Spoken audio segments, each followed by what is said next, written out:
Marshall here. Welcome back to the Realignment. For today's episode, as we near the end of the year, we're going to take a quick break from our RNDF coverage and feature a conversation with the Intercept and Counterpoints' Ryan Grim. He's got a great new book out. It's called The Squad, AOC, and the Hope of a Political Revolution. Now, despite not sharing AOC or the Squad's politics, I've always been really fascinated by them as a category because from a political perspective, they fill a similar space to the Realignment podcast. Obviously, as elected officials, they're obviously operating at a higher level when it comes to stakes, but I think ultimately my project and their legislative and political work are emerging from this post-2008, post-2016 intellectual and political milieu where we're analyzing, hey, how does capitalism work? How does our political system work? And is the response to the various failures that the Trump presidency and election, combined with the 2008 financial crisis, are these failures best dealt with by reform, or do we actually require revolution to address them? So this question of whether or not the AOC Squad approach is going to be an effective one in the Democratic Party is going to emerge way beyond just in 2020 and 24 and actually matter a lot in 2028. So I hope you guys definitely check out this book. Lots of great reporting, but I think this conversation gets at the ideas behind this moment. Hope you all enjoy the conversation and have a great weekend. Ryan Grim, welcome to the Realignment. Good to be here. Yeah, it's really great to chat with you. This is a book and just a frame overall that I'm really obsessed with. So let me just start with a really obvious question. Is America a country where political revolution is a framework for understanding how social change happens? I think it can be, because I think if you look at the way that social change has happened in the past, it has involved political revolution, whether you obviously go back to the founding of the country, an actual revolution, but then the Civil War involved, a real, I think of it as a second revolution. It, like all revolutions, it waxed and waned. It had its revolutionary period during Reconstruction, and then it got, Jim Crow absorbed it back in. But what came out after that second revolution has been called a second founding. Like, it was different than what happened in the revolution before. I think the New Deal, reasonably considered to be, you could call that a political revolution. I think LBJ, the Civil Rights Movement, and the Great Society could qualify as that. I think the Reagan Revolution, they call it the Reagan Revolution, I think is a reasonable framework to understand it. And even if the revolution didn't do everything it wanted to, it, post-Reagan America for 40 years was different than pre-Reagan America. So I think it's fair. I think it is a decent way to understand it. And it's a Bernie Sanders phrase, political revolution. He means we're not going to have guillotines. We're not putting people up against a wall, but we're, revolutionizing the way that we think about our participation.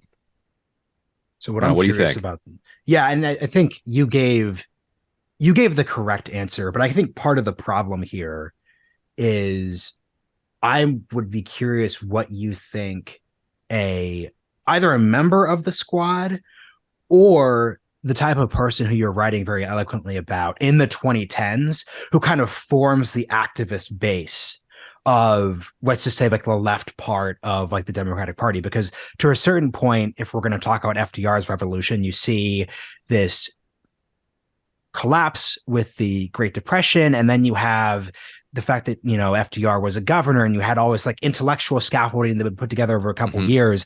I think that looks a little different than I think a lot of the opportunity that Bernie and a lot of leftists saw in the 2010s. So I guess the real question would be, how would you say the Squad, Bernie, et cetera, how would they define political revolution in a way that's different than changing the Constitution or incremental policy change, stuff like that? I think if they had seized the White House in 2020 with Bernie in the White House and a resurgent insurgent squad kind of with a megaphone in Congress, and let's say they win both the Senate and the House, that's a political revolution. Like what they do with it, remains to be seen. Bernie could have been in jail by like 6 months in after Afghanistan. Like how the system responds to somebody like Bernie Sanders in the White House is one thing, or how he responds. Like he may Can you have explain what you meant become, by the Bernie in jail thing? yeah, it's kind of a joke, but like if Bernie had gone through with the Afghanistan withdrawal the same way that Biden did, and there was some chaos amid the withdrawal, not that they would put him in jail, but the he would have obviously already have lost Republicans, never had Republicans, and he would lose most of the Democratic Party probably by that point. So you certainly don't have Joe Manchin and Kyrsten Sinema voting for anything that he's putting through is my guess. So so the political revolution would require probably somebody else from the squad coming into power down the road with a bigger base behind them.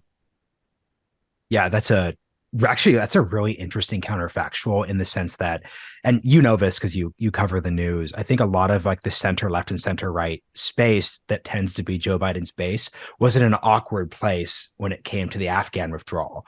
And I think a lot of that awkwardness wouldn't have existed if this could have all been blamed from idea to implementation on leftists kind of coming into power. So, okay, so here's the next question. And this is why I really wanted to pick up on that Bernie and Afghanistan point you made. I think the point you're making speaks to the fragility of a political coalition that the squad, et cetera, can really put together in a way that if you're looking at the right, where most of my expertise exists, when the right is in power, despite pressure points, despite difficulties, let's say, for example, Trump increasingly coming into conflict with evangelicals over abortion leading into 2024, there's still clearly a strong coalition that is going to advance the broad program and the broad project. That doesn't exist in the Democratic Party. Why is that? And how does that kind of relate to the story you're telling in the book? Yeah, it's an interesting question.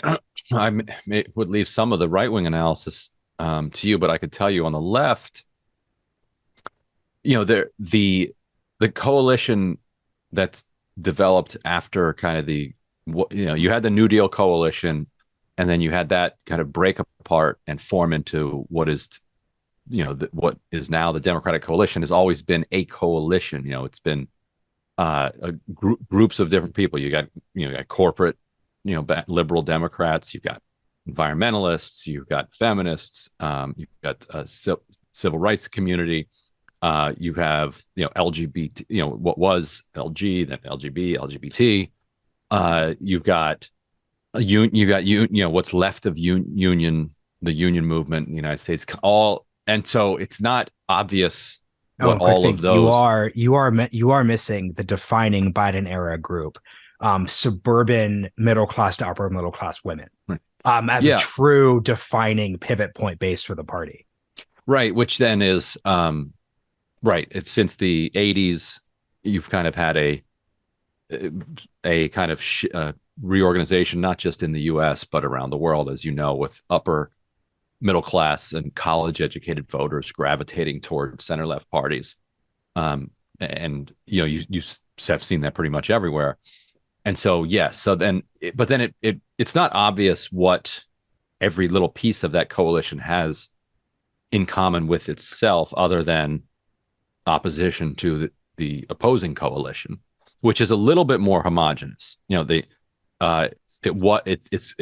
slightly less homogenous now that it's a coalition of working and middle class people and rich people, though it's still racially it's like 90% at this point white. So that homogeneity, I think, probably binds it together in a way that whereas the Democratic Party is still a coalition of a bunch of different kind of interest groups in a way that they haven't formed into a single movement, really. Man, and I think in that explanation, you just demonstrated why the Democratic Party is going to have a structural enthusiasm weakness, right? Like, because something people, especially on the left on Twitter, like to talk about is, oh man, like you're asking me to vote for the lesser of two evils. Like that's the definition of an argument you're going to make if you are a coalition of people who are opposed to something happening. So maybe on the face of it, that's a weakness for the broader Democratic Party. But I think when it comes to the Democratic Party being resistant to the efforts of the squad, to the efforts of third parties, et cetera, et cetera, et cetera, that's actually a real strength, because any upsetting the apple cart, any we're going to sit this election out, any kind of playing chicken, clearly, whether or not it happens in like the final analysis, at an articulation level, it's very easy to say, guys, the modern Democratic Party exists to make sure that Republicans don't get another 2 Supreme Court justices. Anyone who's not on board for basically keeping that mission together needs to put up or shut up. And that seems to me to be an actually pretty convincing argument when you look at abortion politics, when you look at climate politics, the need to pass legislation, and the fact that a hostile court could really shut everything down. How do you kind of think about that dynamic playing out? I think that's right. I think for some, the way that Biden has given this borderline unconditional support to Israel amid the slaughter in Gaza has crossed a line where it went from strategic and pragmatic into kind of moral territory where they're just like, that's a bridge too far. Like I understand all that politics and coalition building requires compromises. That's for y'all. I'm getting off the train. I can't go any further. We'll see how many people, make that decision. But I think you're right in general that it doesn't require then the Democratic Party to necessarily all stand for anything other than we're not them, and we need to stand together to kind of beat them. Yeah, and I think you can kind of attack that, but at the same time, and especially given the power of the executive branch, the weakness of Congress, it really does lead you into a like high stakes political moment where things really just do swing those different directions. So I guess here's the real question I'd ask for you to take us back to kind of the beginning. Once again, I love the setup at the start of the book. You're really framing the rise of the squad in the post 2008 moment. So you have a combination of just like the horrific impacts, the horrific generational impacts of the Great Recession, but also dissatisfaction, I think fair and unfair, there's different buckets there, with the Obama era response to that. I guess the real question is, going back to Occupy, why did the events of 2008, 2009, 2010 not lead to some greater political accomplishment beyond just getting Biden to be more left than he probably would have been if Trump had never entered and American politics had just continued on the sort of H.W. Bush to Clinton to W. Bush to Obama back to Hillary? What kind of explains why the revolution didn't really come? Well, I think that the people that Obama surrounded himself with were very direct holdovers and standard bearers, really, not just holdovers of the kind of Reuben Clinton wing of the Democratic Party that was ascended in the 1990s, and they were not moved, by the 2008 financial crisis. Like they still had the same ideology in place, and that's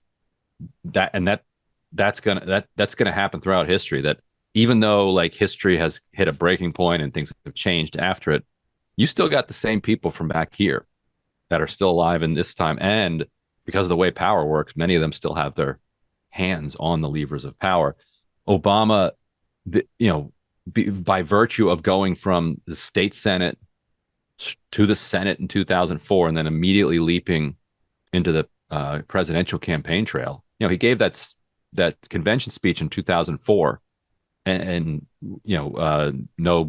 no blue states, no red states, just the United States, becomes a phenom. And from then on, pretty much, he's not even sworn into the Senate yet. From then on, he's got his eye on the White House. And so he came into the White House one of the least prepared kind of executives in the last 100 years or something, because he had just he'd been a constitutional scholar. He's obviously a very bright guy.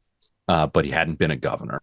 He had been a senator, but not really performed the duties. He passed an ethics bill, which was just a way of like burnishing his like I'm above Washington kind of credentials. But he didn't engage in like the legislative back and forth in any serious way. And so when he came to the White House, he was more deferential to advisors than most presidents would be, because most presidents who had more experience. And he had these advisors like Larry Summers and Tim Geithner and others who had very kind of anti-revolutionary ideas about what they ought to do in the wake of the financial crisis. Like you had people saying like break up Citibank. Very serious people. Like it was kicked around even by advisors in the White House. But his team was just like, no, like absolutely not. We're not like we're not going to spend that. We can't spend more than 700, 800 billion on this stimulus. We can't break the banks up. We got it. So they were very cautious about their approach to it. And I think that creates this schism then that Occupy kind of drives.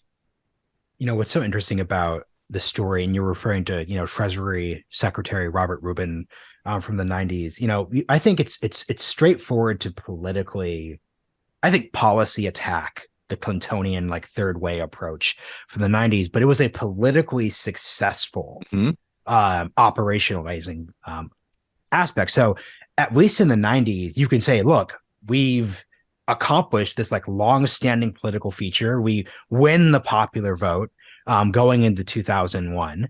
But what is missing when it comes to the Obama era is not only are the policies out of step with the moment, but actually as a political project, it doesn't seem to be as sustainable. Something I'm curious about then, and this is where this gets really fascinating when you're talking about both like the squad, but also just this kind of alternate media space that you and I are in. Like race gets very, very, very uncomfortable, and people are uncomfortable with it on a couple different levels. So here's the real question for you that I want to know. Let's say when we put on my most like, I'm trying to find the right hat for this, my most like establishment, ultimately comfortable with how things are, corporate Democrat lens, who thinks of things mostly through a racial lens. Ryan, let's say, merits of the policy aside, let's say Obama broke up Citibank. At the end of the day, the Tea Party and the backlash to him were racial in their nature. And the idea that the Obama presidency could have been a presidency that was both like either revolutionary or on one end, or unifying in the lens that he would kind of frame things in a 2004 sense, was ultimately doomed because we have to see American politics, especially in the 2010s, through the lens of racial backlash to a Black person being in the White House. I'm curious, like, what you think your reaction would be when it comes to that. I think certainly you're going to get some racial backlash. Like that's a phenomenon that we're familiar with in the U.S. and everywhere around the world. But it feeds off of and it interacts with people's kind of material anxieties.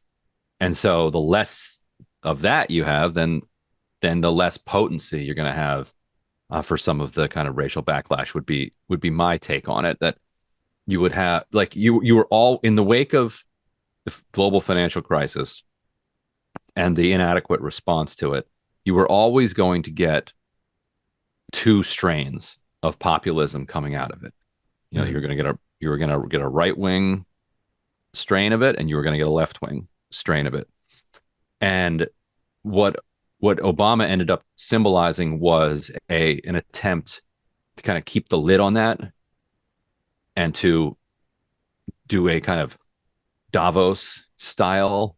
The rich are really going to figure this out.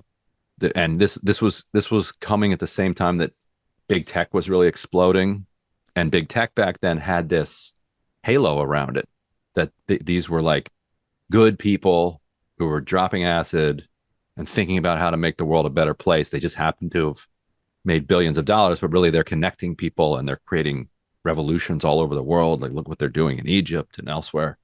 And that kind of utopianism then kind of becomes a mask for Obama's kind of version of like establishment. We're just going to keep the lid on populism. Mm-hmm. And so if Obama instead veers off with the kind of left-wing strain of populism, then some of that resentment and anger that was ultimately channeled into racial backlash might not have, because you had plenty of people who voted for him, so who then took part in the Tea Party. Mm-hmm. Not a ton, but some you had, there were Obama. There's non-trivial number of Obama to Trump voters, and so that's they're still somewhat at the margins, but those are the margins at which power is won or lost. And looking at 2016 and 2020, those Obama to Trump voters are the voters that actually made the difference. Right. So politics is actually decided ultimately at the margins. And I think what you just said is I think the most effective response, which is that putting aside longer term racial discourse in this country, the fact that these voters were willing to vote for Obama once basically means that, like, okay, how useful is the conception if they voted for him like the first time? It'd be a whole other thing if, President Obama is elected in 2008 and then all of a sudden all these like non-voting white people come out of the rafters to like vote him down in 2012. I think that'd be a scenario where that's a pretty blackpilling scenario from a racial discourse perspective. But I think what I'm actually really appreciating from you is that you have kind of the right-wing populism, which is the Tea Party. You have like the left-wing attempt at populism, and ultimately, I think Obama's personal charisma and structural weaknesses of the Republican Party in 2012 with Mitt Romney as the nominee were just such that the weakness of like the center left generic Davos, we're going to do the big Simpson Bowles commission and focus on the debt and deficit, that politics got way more success than it would have given just Obama's strength, right? Like there's a reason why Obama probably would have won re-election in 2016. Like he just is in of himself. He's like a confounding variable in any of this analysis. Yeah. And he also ran an extremely populist campaign, like the Simpson Bowles and all the debt ceiling austerity crap, notwithstanding 2010 and 2011, by 2012, his rhetoric was pure populism. Like, and Mitt Romney gave them no other choice. Like they ran 47%, 47%, an actual plutocrat whose actual company had actually like harvested the pensions of companies in Michigan and bankrupted them, and like it was. I love you, by the way, saying the actually, because you're like, I'm not being a political hack here. Right. This is quite literally. He literally did it. He literally did it. Yeah. As Joe Biden would say, literally, and I mean literally. And so it was just sitting there for them. But the Clintons probably don't take those shots, but the Obama campaign was like, no, this is like we're going here. And also, Mitt Romney had that let Detroit go bankrupt situation. And I think people who are a little younger than I am might not remember how close the big three were to just going under. And there were Democrats, Rahm Emanuel, one of them, saying, just let them go. Screw them. This is let the free market do its work. But Obama came in and made what at the time was a risky decision and bailed out Detroit. Mitt Romney at the time was saying, do not bail out Detroit. And the unfortunate headline of his Wall Street Journal column was "Let Detroit Go Bankrupt," which he complained famously, about. He did not actually choose. I just read the McKay Coppins. Yeah. He did not. Look, that's one of those. Look, man, if you're going to run for president again, really be aggressive. Either don't write it or be aggressive on policing. And I think that the funny thing, I think actually that's a really interesting point to talk about the Detroit automakers, because man, talk about alternate realities. Imagine a 2012 or 2016 where under the Obama administration, we're not just talking about Solyndra collapsing, right? Like the, Green Initiative, but we're saying like under the Democrats' leadership, GM, Ford, like these companies collapsed. That would have talk about problems in the industrial Midwest with like white working class voters. So that was a good political call to take that risk. Yeah, and I think that a key reason that that Hillary lost in 2016 and Trump won was a lot of those voters thought, there was no longer the gratitude to Democrats for saving everything in 2012, but also I think a lot of them thought, Hillary wouldn't have saved the big three. That she would have been more in the Rahm Emanuel wing of like, let the free market do its work. And so I think she did not get the same credit that Obama got in 2012 for that. I think that cost her big in the Rust Belt states that cost her the White House. And this also speaks to Trump's realignment ability. Trump definitely would have bailed out the big three. Sure. In a way that He'd get a Jeb good and his deal. other, He'd get a yeah, great deal. the best deal would pay for itself. Which funny enough, the bailouts actually did do. So it's kind of Right. like but he, I think, would have politically done a better job of just owning that. So that kind of takes us right kind of to the squad itself. So here's what I'm really interested in. Like I don't know how you are, but you and I, given the spaces we serve in the media, we get to interact with a lot of different categories of person. And the category of person you really catalog in the book that I kind of spend the least amount of time with are like activist Mm-hmm. types. So people who aren't like party hacks, right? They're not people who like, because I went to GW my freshman year, it's where I met Right. Sagar. I know of a type of person who at 18 dreams of College working at the Democrats and DNC. yeah. Like I very literally know this type of person. The activist types are very different. They're kind of they're political, but almost like frustratedly so. Mm-hmm. To what degree does this persona actually, no, just actually kind of expand it. Like, tell me about this persona. Like it's 2015. You're kind of pissed off about the way the past 7 years have gone. And it's also crucially before Trump has surprised everyone. And it's fashionable to say, well, it's time to reimagine politics now, right? Like the type of people who are first drawn to Bernie's campaign before Hillary appears to be a bad bet. Right. Yeah. These are people who, like you said, they don't see politics as a career. They would never be caught dead in a college Democrats club meeting. They think those are worse people than the college Republicans. At least the college Republicans are like, they know what they understand them, but the college Democrats are like, what is that about? If you want to get a job, go get a job. If you want to change the world, be an activist. What's this weird middle ground of being a college Democrat? And so yeah, the activists are driven by a sense of conscience and a sense of rage in particular after the financial crisis, because this is a generation that is looking at, depending on how you want to count, being the first generation in the U.S. to likely be winding up worse than their parents were, and they're blaming specific decisions made by previous generations through deregulation of Wall Street, through not responding with a robust enough push after the financial crisis, not throwing any bankers in jail. And they're looking at the kind of coming collapse of ecosystems and the climate. Like, so that on top of it, plus the 2004 cycle really saw the kind of like the kind of bringing to the fore the culture war issues around marriage equality. Mm-hmm. And so that becomes generational too. Like, it's easy to see them kind of flowing together at the time, rather than how later they start to get kind of pitted against each other. Yeah, and I think the question I'm kind of wondering here is very crucially, if we're talking about this 2015 to basically 2018, 2019 space before AOC and the squad members are elected, I think there's a lot of optimism around this idea that you could build this like multiracial, like working class coalition. And I guess what I just like wondered, I'm not meaning this as a personal attack.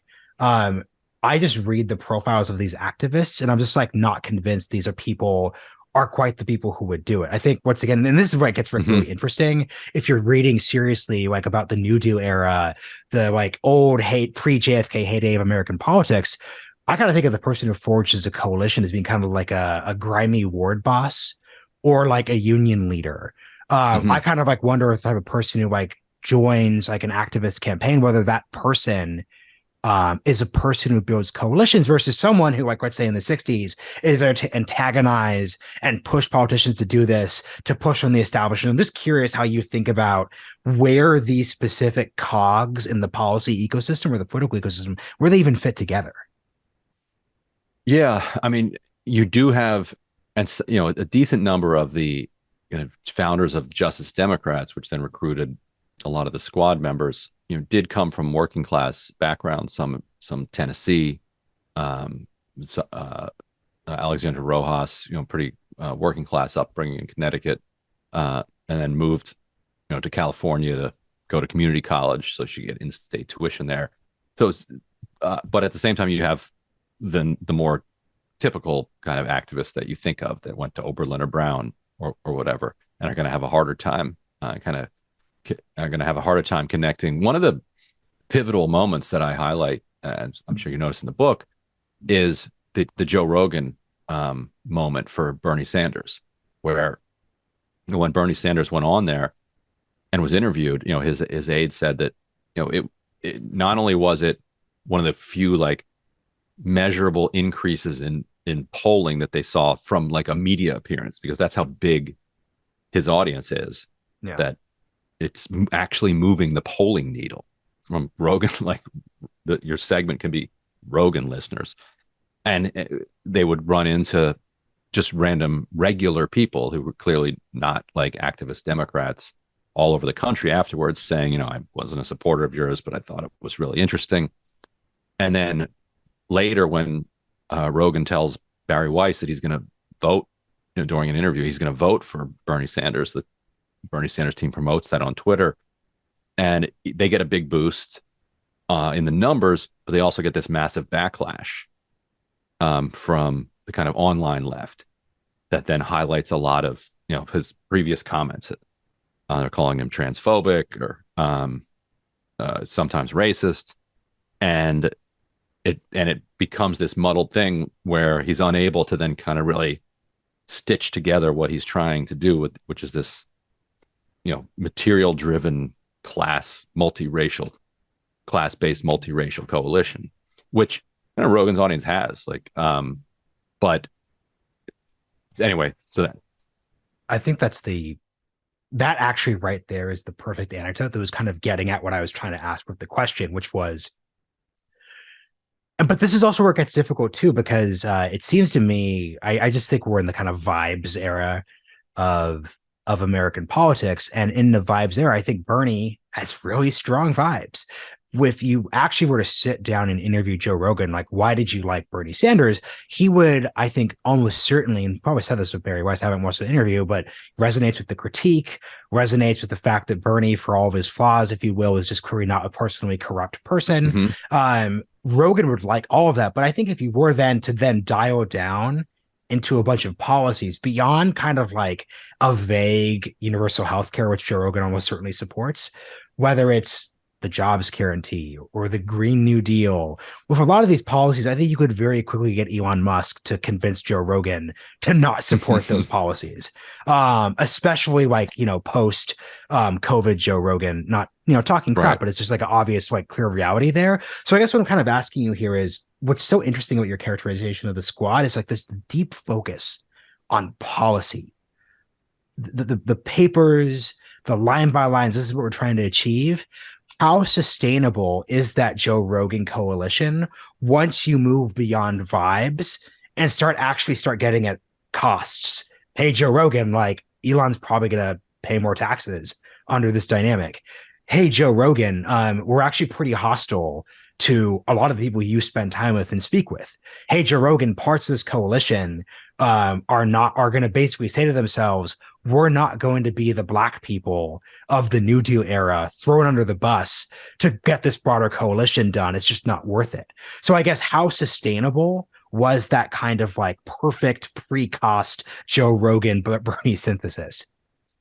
Well, clearly it wasn't. It lasted like a week or two, and kind of fell apart. If there had been more prep done ahead of time, if say the Bernie campaign had been more intentional in talking with the squad and outside organizations about what their strategy was around that, maybe that helps. But you have to remember they're also in the midst of a primary campaign that also includes a lot of Bernie Sanders opponents, who have, including on the left, who have every reason to kind of weaponize whatever differences they can.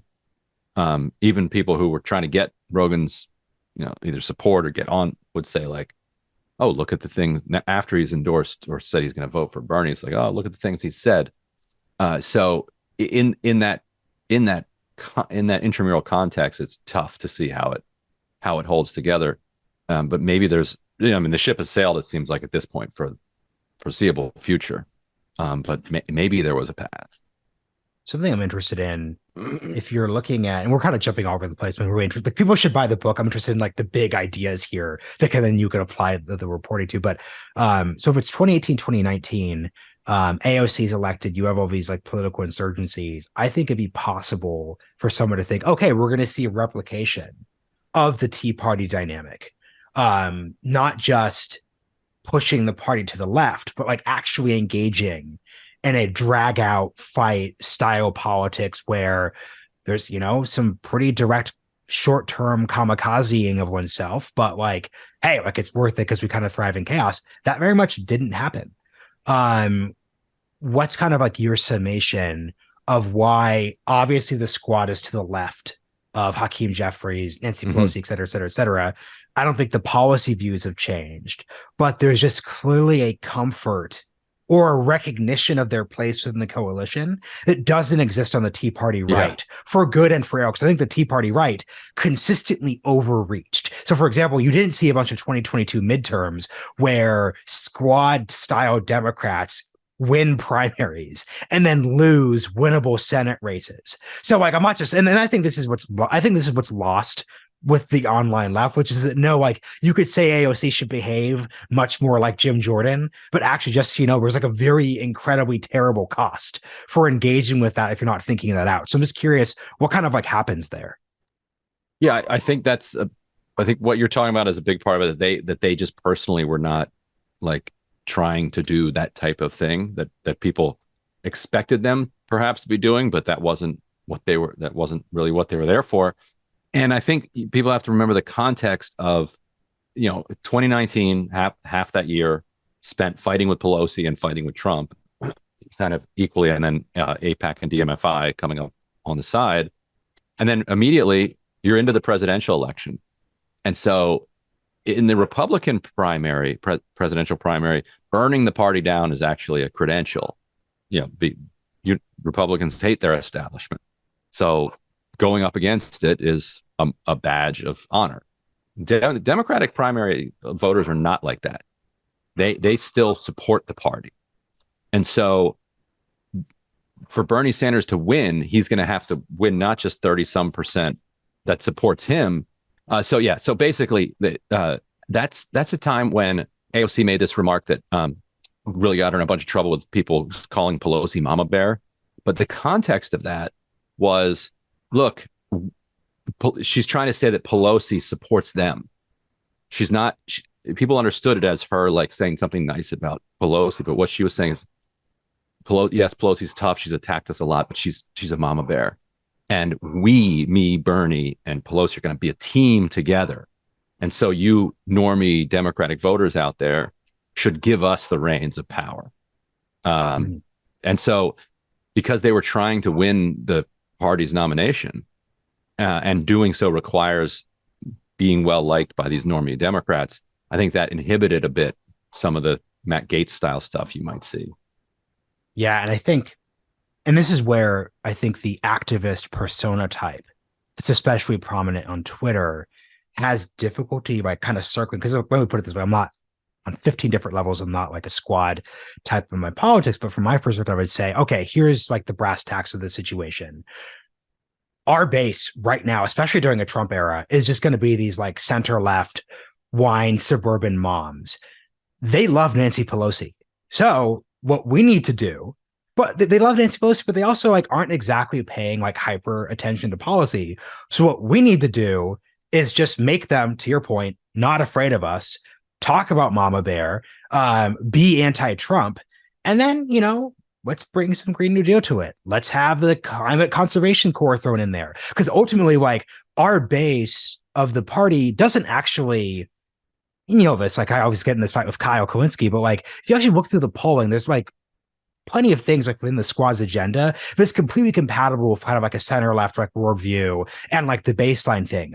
But just like the flashing red light of being anti-Pelosi, of being Matt Gaetz-esque is so devastating that I just think that like there's a deep empathy gap on the online left that just doesn't understand that dynamic. And that's what you're actually facing. You're not actually facing this. And by the way, if you could win your and this is what the truth is, I think if AOC could win her primaries by just dunking on Nancy Pelosi, and just for all time, that's a different world. If Chuck Schumer were unpopular, there's a world where AOC is the next senator from New York, but that just isn't the reality. And I think an activist kind of struggles to be when they run up against, there are things we can change, but there's actually like a boundary line. But at the same time, just to stop this, to end this rant, you just pointed out at the start of the episode, so many Obama policy troubles start from being too obsessed with acceptable discourse and lines. So if you're a Democratic Party or squad activist right now, you both recognize that the party has suffered when we've been too constrained by lines and rules. But then you also suffer if you don't recognize there actually are ones that actually exist. Yeah. Yeah, I think that's right. And I think that there's ecosystems also prevent people from learning some of the things that you're talking about. Like, I cover Congress, so I see this stuff firsthand. That's one of the ecosystems I'm in. I also cover movements and social movements and activists. So I like see that ecosystem as well. You can recognize that they're not, oftentimes they're not overlapping. And so if you would say like, hey, Nancy Pelosi is actually pretty popular, at a very surface level with a lot of Democratic voters, that wouldn't land. What are you talking about? No, I don't know anybody that likes her. It's like, well, that's right. I know you don't know anybody who likes her, but that's because that's what your ecosystem is. And the squad is kind of thrust into Congress.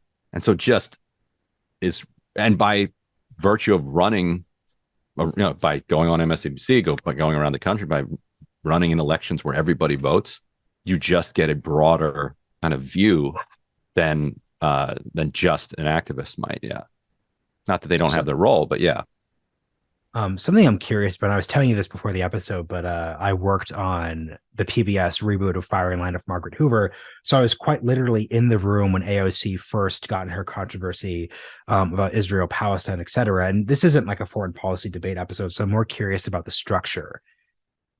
If we're actually identifying areas where there's deep coalitional weakness, it almost certainly would have to be U.S. foreign policy. Like, once again, I think there's plenty of people in the Democratic Party who could stomach Green New Deal talk, healthcare talk, et cetera, et cetera, et cetera. Clearly, and you saw this once again during that 2018 incident, Israel, Palestine, U.S. role in the world is just like this real, it's this touch point. And I guess where I'd be curious to understand from you is, where does the squad's kind of like left approach on foreign policy come from? Because there are plenty of like Congressional Black Caucus Democrats who are like obviously Black. There are plenty of like POC Democrats who are still kind of in line with like the center left consensus, and therefore this isn't an issue. But I'm just like really interested in like, where are the origins of this like third rail effectively? I think it comes from being rooted in kind of left-wing communities. I think early Congressional Black Caucus members often had, pretty left-wing foreign policy views as well.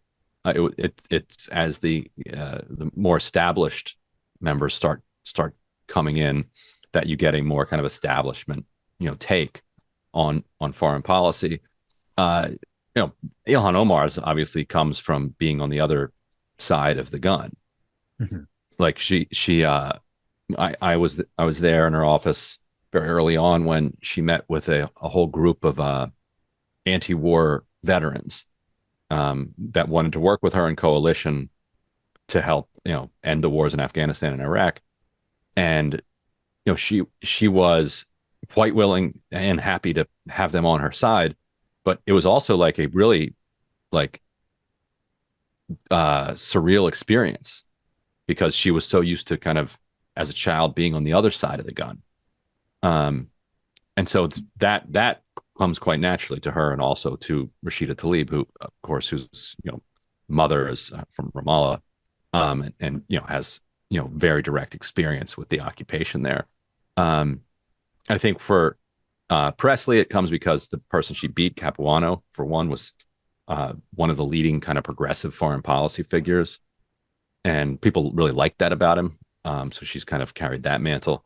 Yeah, and for AOC, I think it just flows from her kind of rooting in those more left wing communities. But you're exactly right that yeah, when it comes to like Medicare for all, you've got Bernie on Medicare for all, you've got Obama saying he's for a public option, and you can negotiate in between. They're both kind of in the same direction. One's further than the other. That's not the case with like Israel, Palestine, or say for some Ukraine or other. Some people are for the war, some people are against it. Some people are for these different adventures. Some people are against them. Yeah. Yeah, and I think the last big section here.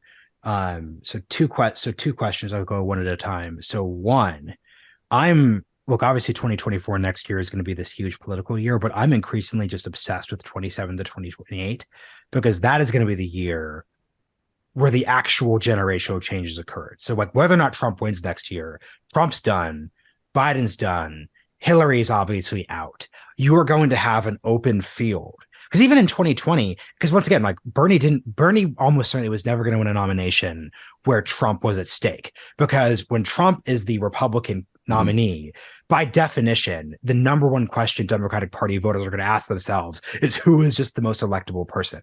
A Mitt Romney election, a John McCain election, that's actually a much more favorable environment for someone like Bernie, the squad, et cetera, who's kind of like pushing on it. So maybe 2027, 2028 could be that type of election space. I'm not asking you for a prediction because I know people hate those, but just how could maybe you see the various forces you're reporting on play out in a political moment where for the first time in 10 years, we're not basically responding to Donald Trump. Right. Although theoretically, if Trump loses, does he run again? That's okay. That's the greatest fact check I've ever gotten in my entire life. Not even kidding. But B, let's just posit he's actually just done for whatever reason. He died. Yeah, he died. Your words, not mine. It's over. It's over. It's over. 2027. Like, how would they respond to an actual open field? I mean, I think there's a chance that somebody like AOC gets in. I think a lot of it depends on what happens in these midterms. Like, if the squad can fend off this attempted $100 million challenge from AIPAC. And you mean not the midterms, the 2024 election, right? Sorry, yes, the House races. Yeah. In particular, because the squad is seeing challenges in most of these races, in most of their races, and so if they can survive those and grow their support even in between 2024 and 26, then they go in, I think, in a catbird seat in the sense that the boomers are aging out and the younger people are aging in. For the first time, younger people actually are more liberal rather than just kind of the media either pretending or thinking they are. Like polling actually shows this cohort, Gen Z, if they read books, which I don't think they necessarily do, no offense out Gen Z, they listen on audio. But if they listen on audio to my book, they'll be like, what's controversial about any of this? Like, how on earth is this group of politicians controversial? Like they're like dead. Squad is like dead in the center of like Gen Z. And so as that cohort, make and millennials make up a bigger portion of the electorate overall, I think they wind up in a more dominant position. I don't know if dominant, but like a more powerful position. Yeah, because once again, you're still going to run into like 50+1 urban rural divide issues. But I think under your articulation here, I see the squad being a much more fully formed part of the Democratic Party's coalition. Because once again, what I think some of the doomerism around 2019, 2020 just misunderstood was the inherent weakness of the position relative to, once again, the Trump years. So here's the final question here. How should the squad react to inflation politics? I'm really fascinated by this Right. idea. Like I'm funded by like the Hewlett Foundation, so I do a lot of like work around like this post neoliberalism space, and like the skepticism I always have when people say that like we're moving on from neoliberalism is that like the neoliberal moment was a direct response to the inflation of the mid to late 1970s. So if Hmm. we're reinserting this cataclysmic, I don't mean like cataclysmic in the sense of like we're in a second Great Depression, people are way too online with the discourse here, but once again, like foundational, like once again, so if we're taking us back to the start of the conversation, there's a generation of politicians and activists who have their political mindset and possibilities rooted in an Obama failure in 2009. You're going to have a bunch of Democrats who will have their mindset rooted in, man, if it wasn't for abortion in 2022, we just spent so much money. We weren't rewarded for it politically. The CTC expired, and the polling said that nobody cared, and inflation became this massive albatross. I'm just not going to think of big multi-trillion-dollar programs, and we could have kind of dialed it back. So I'm just that's kind of like a reaction I have. I'm curious what your final reaction would be there. I don't think that story has been written yet. I think the Fed, for instance, met today and is keeping interest rates stable, and they signaled a potential cut coming in the future.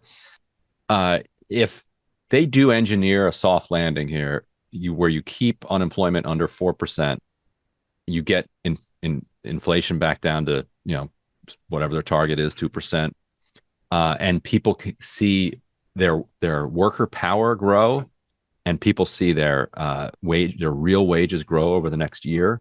You could start to see Democrats get actually rewarded for that, despite the inflation that we saw in that period. They have to, like, you've got to break the housing crisis, because you're going, that's the thing that is kind of tearing everything apart. And so, like those are, like, I think those are the open questions. And if you can, break that housing logjam, bring housing prices back to what, something reasonable, then I think people will look back and be like, oh, that was good. Like, we're better off than we used to be. Man, that's a great place to leave it, because you're making me realize that ultimately these questions about, I think I'm asking the right questions, but they all are going to hinge on 2024's outcome. So like if Joe Biden loses, I think very clearly people are going to say like, man, inflation just was too much of an albatross. But if he wins, the story, I'm not just saying you're doing this in the sense of you're being a Biden stan. The story you just told will be the story that everyone tells. They'll say, yeah, like there was this temporary hiccup, but like we stayed strong, and Trump was just so bad that it came together. And now we're going to advance into our second term where we truly finish off neoliberalism. Insert. So that's a great place to leave it. Both on the mid. So people should look to how the squad performs in those actual congressional races, but then what is the dominant narrative going into 2025 as setting the stage for the squad's success or failure in the political system. Ryan, this has been really great. Once again, read the book. Fun. So it's good to kind of ask the reader questions of you. Yeah, appreciate it. Thanks for having me on.